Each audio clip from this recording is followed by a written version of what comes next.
The letter wasn't addressed to me. It was addressed to my wife, typed in crisp black font on letterhead so clean it looked fake, from a law firm I'd never heard of called Hargrove and Dunlap. I picked it up off the kitchen counter thinking it was junk mail. One of those car warranty things or a credit card offer. And I almost tossed it without opening it. Almost. My wife was in the shower when I read it the first time. I read it again, standing there in my socks on the tile floor, because I was sure I'd missed something, some clause that changed the meaning. I hadn't missed anything. We had 30 days to vacate the property. 30 days. We had lived in that apartment for 6 years. We brought our dog home from the shelter there. We painted the bedroom that awful shade of green that took 3 coats to fix.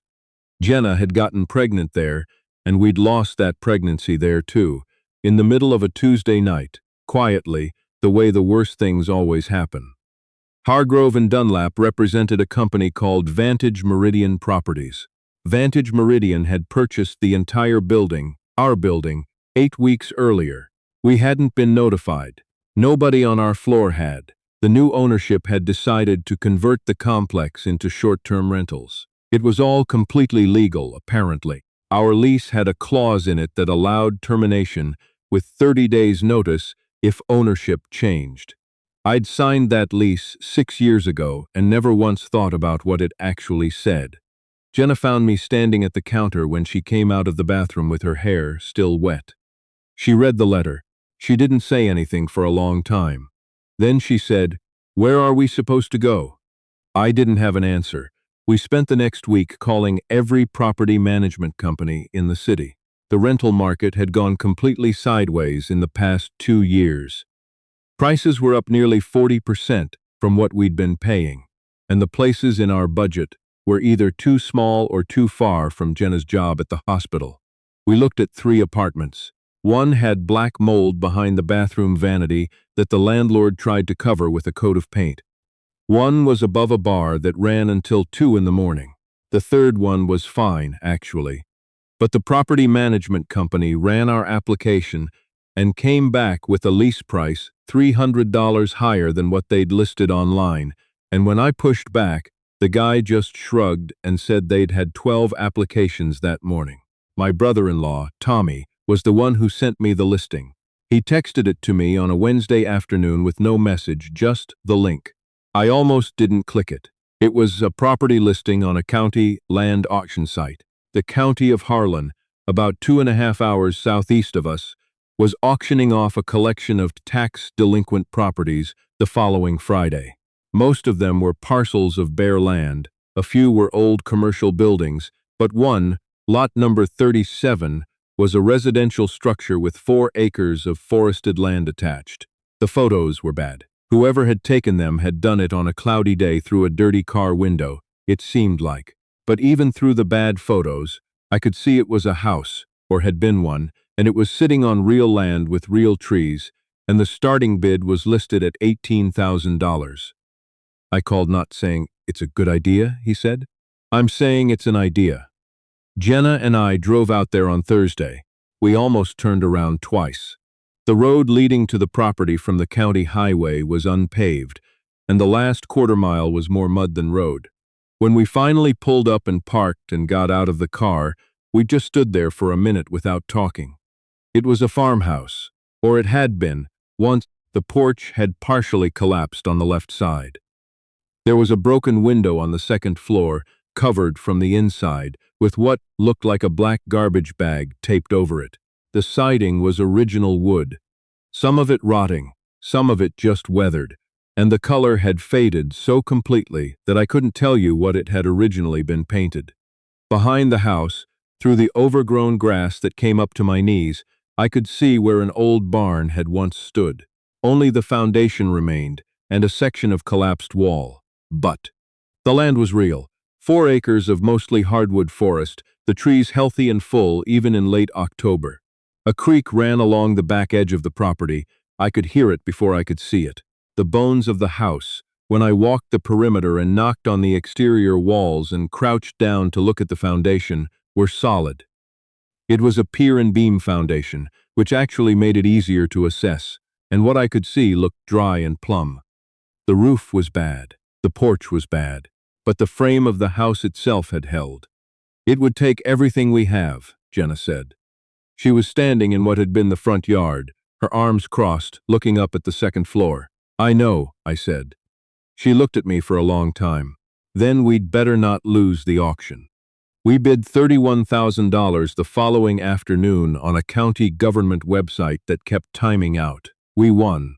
I spent the rest of that evening sitting at my laptop refreshing the confirmation page, waiting for something to go wrong, for some error that said the system had made a mistake. It never came. We paid the county clerk the next morning. The following 4 weeks were the strangest of my life. We lived out of boxes in Tommy and his wife Renee's guest bedroom. We packed out the apartment with help from Jenna's mother, a woman named Sandra, who didn't say much but worked harder than anyone I've ever met, loading boxes into a rented truck without complaint for 8 hours straight. Our dog, a shepherd mix named Booker, slept between us on an air mattress every night and seemed genuinely unbothered by the whole situation in the way that only dogs can manage. We drove out to the property every weekend that month. We measured things, made lists, got quotes from contractors. The numbers were brutal. A full renovation would have run $300,000 to $400,000 easy. We didn't have that. We had what was left after the auction, savings that had been meant for a down payment on a normal house in the city, now redirected towards something that might not be fixable. We had my income from the civil engineering firm where I worked, and Jenna's from the hospital. We had Tommy, who was a general contractor and owed me a favor from years back that he'd never quite paid off. Tommy came out the first weekend of November. He walked every room. He spent 40 minutes in the crawl space under the house with a flashlight and came out covered in dirt with a look on his face I couldn't read. "The frame is good," he finally said, standing in the kitchen with his hands on his hips. "Better than it has any right to be, honestly. Old-growth lumber. They don't use stuff like this anymore." He paused. "It's going to be a lot of work." "I know," I said. "No," he said. "I mean a lot of work, like 2 years of weekends. Can we do it?" He thought about it. "Yeah," he said. "We can do it." We moved into the house in January. It wasn't ready for us. It was never going to be fully ready at that point. But we had gotten the second floor livable, which meant 1 bedroom with new insulation and drywall, a bathroom with a working toilet and shower, and heat from a propane unit we'd temporarily mounted near the window. The first floor was a construction zone. We'd torn out all the flooring down to the subfloor, stripped the walls to the studs in 3 of the rooms, and removed a kitchen that was so far gone it had made Jenna laugh the first time she saw it, the involuntary kind of laugh that comes out when something is so bad it crosses the line back into funny. The commute was brutal. 2.5 hours each way, 3 days a week for Jenna at the hospital, 4 for me at the firm. We'd known going in. We told ourselves it was temporary, that we'd figure something out. Remote work, a transfer, something. We said it enough times that we started to believe it.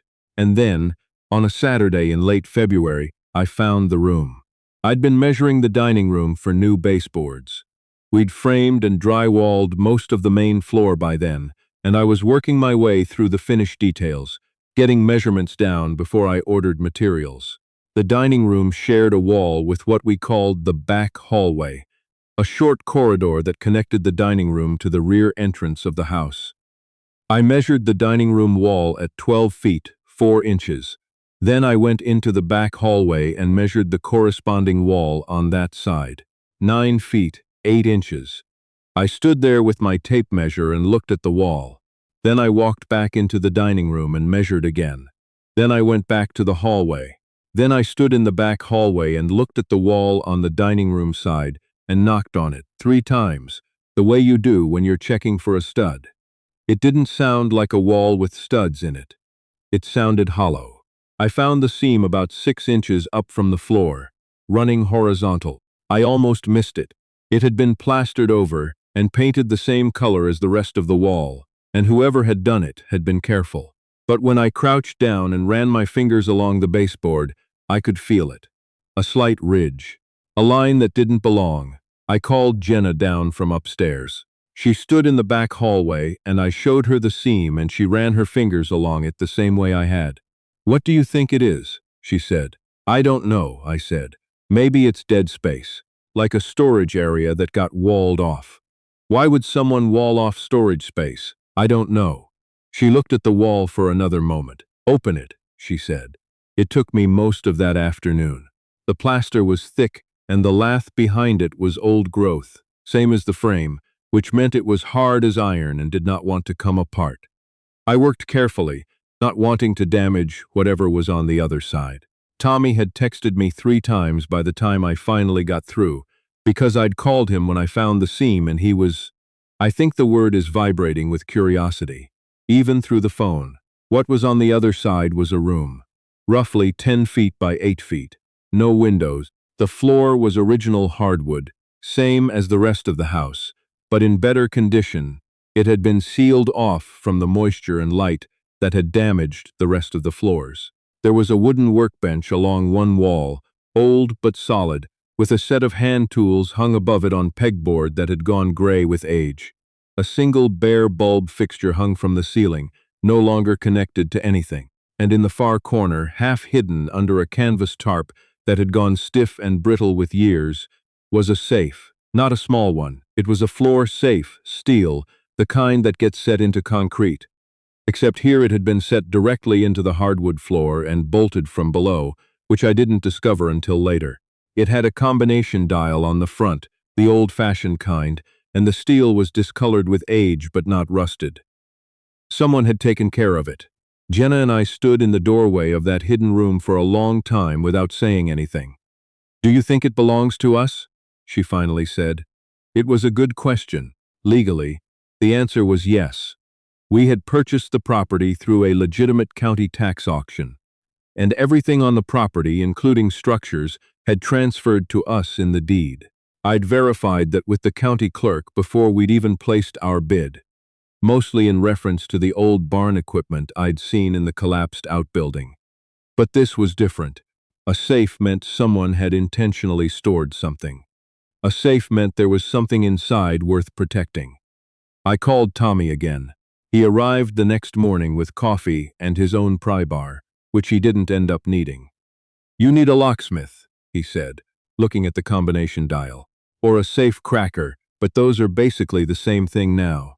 We found a man online, a locksmith out of Hazard, who'd left a review on his own Google listing that said, verbatim, professional and discreet, which either meant he was trustworthy or deeply untrustworthy, and I wasn't sure which. His name was Norris. He arrived that Tuesday afternoon, looked at the safe for approximately 45 seconds, and said it was a Victor brand floor safe, probably from the late 1960s or early 1970s, and that he could open it. He did open it. It took him about 20 minutes. The first thing I noticed was the smell. Not bad, just old. The smell of paper that has been sealed away from air for decades. The second thing I noticed was that it was packed, not with money. At least, not primarily. There were 2 stacks of cash, banded old bills that I didn't want to touch until I understood what I was looking at. But most of what was in the safe was paper, documents, ledgers, actual physical ledgers, the handwritten kind, the kind that accountants used before everything went digital. 3 of them, thick and cloth-bound. And beneath the ledgers, a large envelope, the old manila kind with the string and button clasp, sealed with what had once been wax. There was a name written on the outside of the envelope in neat cursive, Harold Van. We left everything exactly as it was and called a lawyer. Jenna's cousin knew a property attorney in Lexington named Aaron. We drove up to meet him the following Thursday, and I brought photographs of the safe and its contents that I'd taken on my phone. Aaron looked at the photos, asked a series of careful questions, and then leaned back in his chair and said, "You need to understand what you might have here before you touch any of it." He explained it the way lawyers do, slowly and with qualifications, but the core of it was this. The name Harold Van was familiar to him. Harold Van had been a county commissioner in Harlan County in the 1970s and early 1980s. He had died in 1987. His estate had been the subject of probate proceedings that had never been fully resolved, because no one had been able to locate the bulk of his assets. There had been allegations, never proven because there had been nothing to prove them with, that Harold Van had been involved in a land scheme that had defrauded dozens of families of their mineral rights, primarily coal and natural gas rights, during the 1970s. The families never got anything, Aaron said. The state investigated twice. Both times they couldn't find the documentation they needed. The people who'd been defrauded, most of them were already gone by then. Some of their kids are still around. I looked at Jenna. She was looking at her hands. "What's in those ledgers?" I said. "I don't know yet," Aaron said, "but I think you need to find out." We went back to the house the next day. Aaron came with us, along with a forensic accountant he knew named Iris, who worked financial fraud cases for the state on contract. The four of us stood in that hidden room, and Iris put on cotton gloves and opened the first ledger. She didn't say anything for a long time. She turned pages slowly, running her gloved finger along columns of handwritten numbers and initials, names written in the margins, dates going back to 1971. Then she looked up at Aaron. Then she looked at me. "This is a transaction record," she said. "Every entry correlates to a property transfer. These initials in the margin, these correspond to county clerk codes from that era." She paused. "Whoever kept this was meticulous." The envelope with Harold Van's name on it contained something I hadn't expected. A letter, handwritten, dated March 1985, addressed to no one in particular. It read, in part, like a confession. Not a legal one, not the kind that uses careful language, but the kind a person writes when they're 70 years old and the thing they've been carrying has gotten too heavy. Harold Van had written down what he'd done. Names of the families. Amounts. The names of the men who'd worked with him, men who had since become substantial figures in the county's real estate and energy sector. One of those names was Caldwell Brannigan. I didn't know who Caldwell Brannigan was until Aaron went very quiet when he read the name. Caldwell Brannigan, Aaron explained, was the founder of Brannigan Land and Resource, a company that currently held mineral rights on nearly 40,000 acres in 3 eastern Kentucky counties. The company was privately held, worth, by most estimates, somewhere between $200 and $300 million. Caldwell Brannigan was 78 years old. He had a building named after him at the University of Kentucky. "He's a significant figure," Aaron said carefully. "He stole from people," Jenna said. Aaron looked at her. "If this documentation holds up, then yes. He participated in a scheme to defraud families of assets worth significantly more than what they received." We sat with that for a while. The weeks that followed were not the dramatic confrontation I would have imagined, if I'd imagined it in advance. It was documents and phone calls and careful, methodical work. Iris and Aaron brought in a historian who specialized in Appalachian land rights. They cross-referenced the ledger entries against the county deed records from that period, which were public record, pulling them out of the county archive, one by one. It took 6 weeks. By the end of it, they had matched 43 families to specific transactions recorded in Harold Van's ledgers. Transactions in which mineral rights had been transferred under circumstances that ranged from legally questionable to outright fraudulent. Some of those families were gone, some had moved, but Aaron was methodical, and he found heirs for 31 of the 43 families. I need to say something here about what that felt like, because I don't think I can skip over it. We were living in the house by this point. Really living there, commuting less because I'd arranged to work remotely 3 days a week, and Jenna had transferred to a clinic 40 minutes away. We were fixing the place up, slowly, room by room. We'd gotten the kitchen functional. We'd rebuilt the front porch. Booker had claimed the backyard as his personal kingdom and spent his days patrolling the tree line with great seriousness. And in the evenings, Aaron would call or email with updates. Another family located. Another set of records matched. He'd found a woman in Knoxville whose grandmother had signed over the mineral rights to her family's 60-acre farm for a payment of $800 in 1974. The rights on that land generated over $2 million in natural gas extraction revenue in the years since. $800. There is something about that number that I still can't sit with comfortably. $800 for what turned out to be $2 million. And that was one family. The legal process, once Aaron had compiled the documentation, moved faster than I expected. He filed a civil suit on behalf of the 31 families against Brannigan Land and Resource and Caldwell Brannigan personally, because the fraud had involved false filings with the county clerk's office, which Aaron was able to demonstrate using Harold Van's own records against the official deed records. There was also a referral to the state attorney general's office, which opened its own investigation. Caldwell Brannigan's attorneys were good. They were expensive and experienced, and they had an answer for everything at first. They argued the records were unreliable, that Harold Van had been a known embellisher, that the letter in the envelope was inadmissible. They argued the statute of limitations. They argued that the families had received fair compensation for the era. And then Aaron produced something that Brannigan's team had not anticipated: the original survey documents. Harold Van had kept everything. Inside the back cover of the third ledger, in a pocket that I hadn't noticed the first time Iris opened it, there were folded survey maps. Originals, hand-drawn, showing the mineral deposit assessments that had been conducted on each property before the rights were purchased. These assessments had never been shared with the families. The families had been told the mineral rights had little value. The assessments showed that Van and his associates had known otherwise. That was the moment everything shifted. I wasn't in the room when it happened.